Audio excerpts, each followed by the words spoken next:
Hello everyone, myself Aniruddh Kanwar. आज का अपना डिस्कशन है कि अपन फिजियोलॉजी को कैसे अप्रोच करें।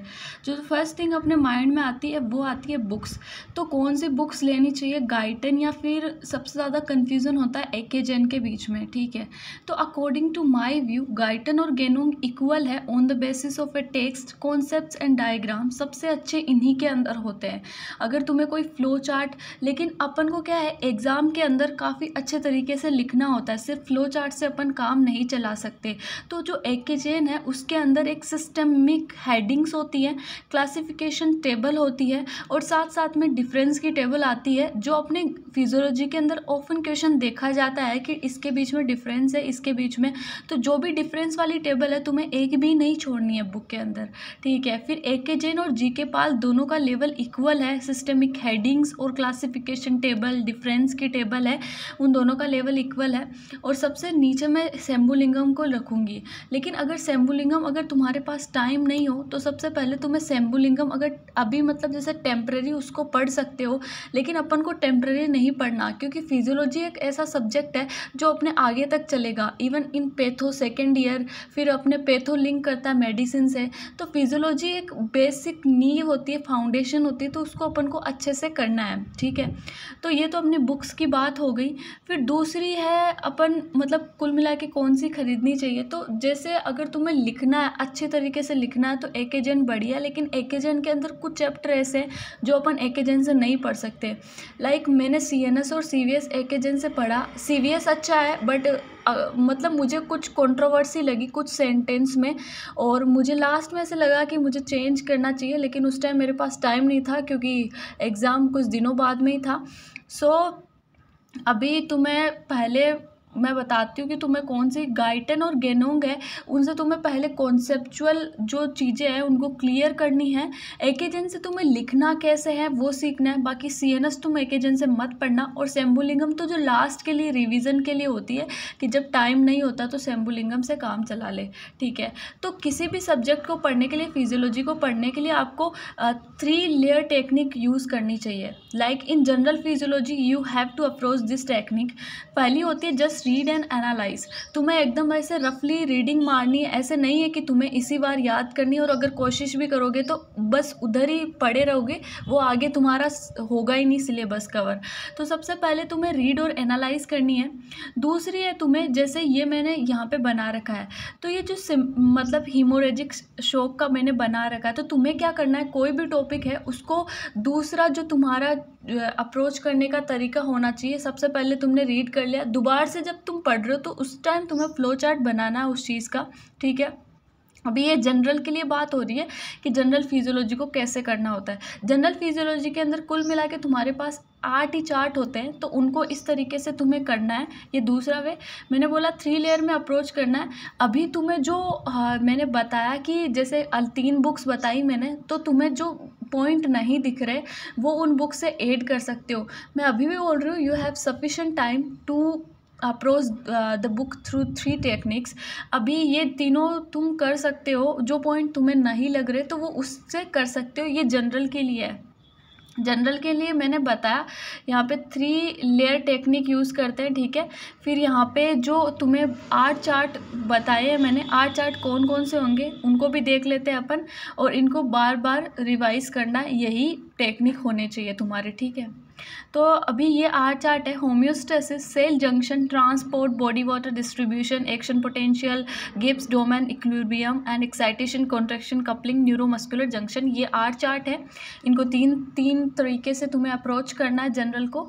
तो ठीक है, ये तो तुम्हारा जनरल का हो गया। अभी जैसे कुछ डुअल टॉपिक हो से लाइक जॉन्डिस, जॉन्डिस होता है, जैसे न्यूरो एनाटॉमी और सीएनएस ये। लेकिन अगर तुम्हें कोई भी ड्यूअल टॉपिक दिखे, तो जैसे अगर फिजियोलॉजी के अंदर कुछ ड्यूअल टॉपिक दिख रहा है लाइक सीएनएस, तो सबसे पहले तुम्हें उसको एनाटॉमी से क्लियर करना चाहिए, क्योंकि एनाटॉमी से बेस्ट जो एक्सप्लेनेशन है वो तुम्हें कहीं पे नहीं मिलेगी, या जो क्लियरिफिकेशन है वहाँ पे एनाटॉमी से अच्छा नहीं मिलेगा। और अगर बायोकेमिस्ट्री और फिजियोलॉजी के अंदर ऐसा कोई टॉपिक है लाइक जॉन्डिस, तो तुम्हें सबसे पहले उसके अंदर उसकी फिजियोलॉजी पढ़नी चाहिए ताकि तुम्हें एकदम अच्छे से क्लियर हो जाए, क्योंकि बायोकेमिस्ट्री में डायरेक्ट उसकी बायोकेमिस्ट्री दी हुई होती है जो उसको तुम देखते ही समझ में आ जाएगा। ठीक है, ये ड्यूअल टॉपिक की बात हो गई। अब अपना जो अपन जनरल फिजियोलॉजी से ऊपर चलते हैं, ब्लड सबसे जो पहला चैप्टर है। अभी ब्लड के अंदर तुम्हें क्या करना है, ये कुछ टॉपिक हैं, मैं तो ऐसे करती हूँ ब्लड को, ऐसे बहुत ज़्यादा लोड आता है बुक को देखते ही, तो सबसे पहले ये जो कुछ गिने हुए टॉपिक है इनको मैं उठाती हूँ, डायरेक्ट इनको करती हूँ, क्योंकि अपना इतना तो बेसिक क्लियर होता है कि अपन को पता होता है कि आरबीसी कितना होता है या फिर प्लेटलेट काउंट कितना होता है। तो मुझे नहीं लगता कि अपन को इनको देखना चाहिए, अपन को डायरेक्ट इन टॉपिक को उठाना चाहिए ताकि एक लोड ख़त्म हो जाता है। ठीक है, और 3 जो लेयर टेक्निक है वो यहाँ पे भी यूज़ करनी है। अब इसके अंदर क्या है, ब्लड के अंदर जब तक तुम पूरी फिजियोलॉजी पढ़ोगे तुम्हारे पास इतनी ज़्यादा वैल्यूज़ हो जाएगी कि मतलब उनको याद करना काफ़ी मुश्किल होता है। और वैसे ये सही रहता है, मेरे को ऐसे लगता है जैसे जो ये मतलब वैल्यूज़ होती है आरबीसी काउंट, थोड़ा बहुत अपन को ऊपर नीचे यूनिट का भी हो जाता है और एग्जामिनर इसका काफ़ी फ़ायदा उठाता है, वाइवा प्रैक्टिकल एग्जामिनर। तो फिर तुम्हें जो इतनी सारी जो वैल्यूज़ है आरबीसी, प्लेटलेट, बिलीरुबिन लेवल सारी तुम्हें लिखनी है, क्योंकि एग्जामिनर यही चीज़ें पूछता है, सीरम एमाइलेज का लेवल क्या होता है, ये जो एंजाइम का नॉर्मल लेवल कितना होता है, बिलीरुबिन का कितना नॉर्मल लेवल होता है, ये एक्सीड कर जाता है 0.5 से तो अभी तुम्हें क्या होएगा, तो वो जॉन्डिस की कंडीशन होती है। तो ये सारी चीज़ें तुम्हें पता होनी चाहिए। ठीक है, ये ब्लड का हो गया। अभी जो बाकी चैप्टर बचे अपना क्या है, digestive system, excretory and respiratory. ये कॉम्बो पे के मतलब ये तीनों एक दूसरे से काफ़ी लिंक करते हैं और इनको तुम लिंक करके पढ़ सकते हो और सबसे इजी चैप्टर होते हैं अपने उसके। इन तीनों के मैं अपना जो ये इनके जो शॉर्ट नोट इम्पोर्टेंट है मैं अभी वीडियो के अंदर नहीं बता सकती, काफ़ी बड़ा लेंदी वीडियो हो जाएगा। तो तुम मेरे टेलीग्राम चैनल को ज्वाइन कर सकते हो, वहाँ पे मैं इनके सारे शॉर्ट नोट शेयर कर दूँगी आज। ठीक है, इन तीनों चैप्टर के, और काफ़ी इंपॉर्टेंट चैप्टर, इनको लिंक करके पढ़ना है। अभी जैसे ये तीनों चैप्टर मैंने बताया, एक्सक्रीटरी, डाइजेस्टिव और रेस्पिरेटरी, तो इनके अंदर कुछ इंपॉर्टेंट टॉपिक ये है, बाकी इसके अंदर और भी ज़्यादा शॉर्ट नोट है तो वो मैं टेलीग्राम पे शेयर कर दूंगी।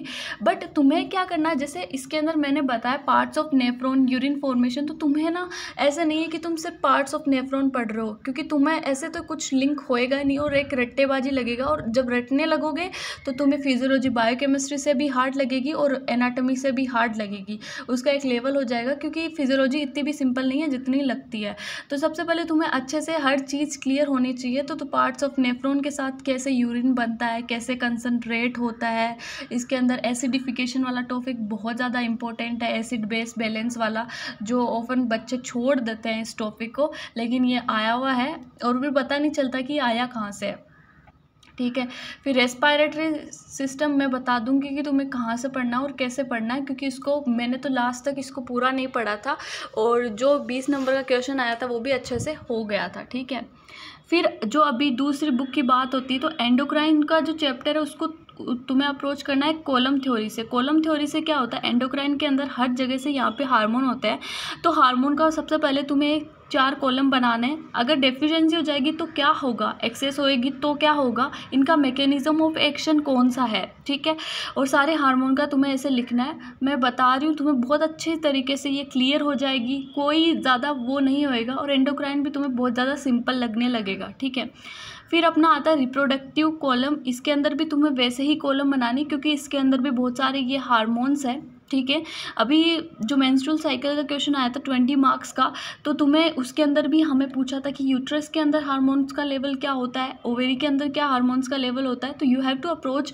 This chapter from this technique.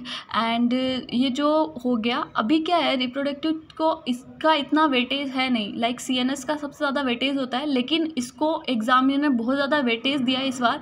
20 number का क्वेश्चन इससे आया और उसके बाद में भी इससे बहुत ज़्यादा छोटे छोटे क्वेश्चन मिले हमें देखने को, इसलिए इस चैप्टर को ऐसे ना छोड़े। बहुत बच्चे थे जो इसको पढ़ के भी नहीं गए। ठीक है, फिर अपना है CVS और CNS। इसके अंदर तुम्हें क्या करना है, मेरे CNS फिजियोलॉजी के सारे वीडियोस मेरे वीडियो डाले हुए हैं। ठीक है, इसके अंदर ये इंपॉर्टेंट चैप्टर है। अभी मैं CNS के मैंने डाल रखे तो मैं उसके इंपॉर्टेंट टॉपिक अभी नहीं बता सकती, और CVS की ये सारे इंपॉर्टेंट टॉपिक है। जो 9th नंबर वो शॉक फिजियोलॉजी है, काफ़ी इंपॉर्टेंट टॉपिक है। बाकी CVS के भी लगभग मैंने CVS को कवर कर रखा है मेरे वीडियोज़ के अंदर, रेगुलेशन ऑफ CVS का बना रखा है। ठीक है, फिर ECG का नहीं है, कार्डिक साइकिल तुम आराम से उससे पढ़ सकते हो, ठीक है। और ब्लड प्रेशर रेगुलेशन के मैंने सारे लॉन्ग टर्म शॉर्ट टर्म सारे बता रखे हैं।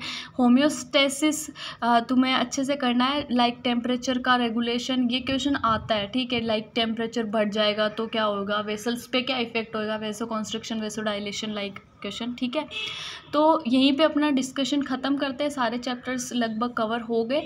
तो तुम्हें फिजियोलॉजी को इस तरीके से नहीं लेना कि वो हो जाएगी या रट्टेबाजी नहीं करना, उसको अच्छे से इज्जत से पढ़ना है। और फ्लो चार्ट को जितने ज़्यादा हो सके फ्लो चार्ट बनाना है, लेकिन अपनी जो कॉन्सेप्ट है वो क्लियर होनी चाहिए कि कैसे क्या करना है, ठीक है। बाकी जो जिनके शॉर्ट नोट मैंने यहाँ पे प्रोवाइड नहीं करे तो मैं उनको टेलीग्राम पे दे दूँगी, ठीक है। Thank you and keep supporting, do share and subscribe my channel.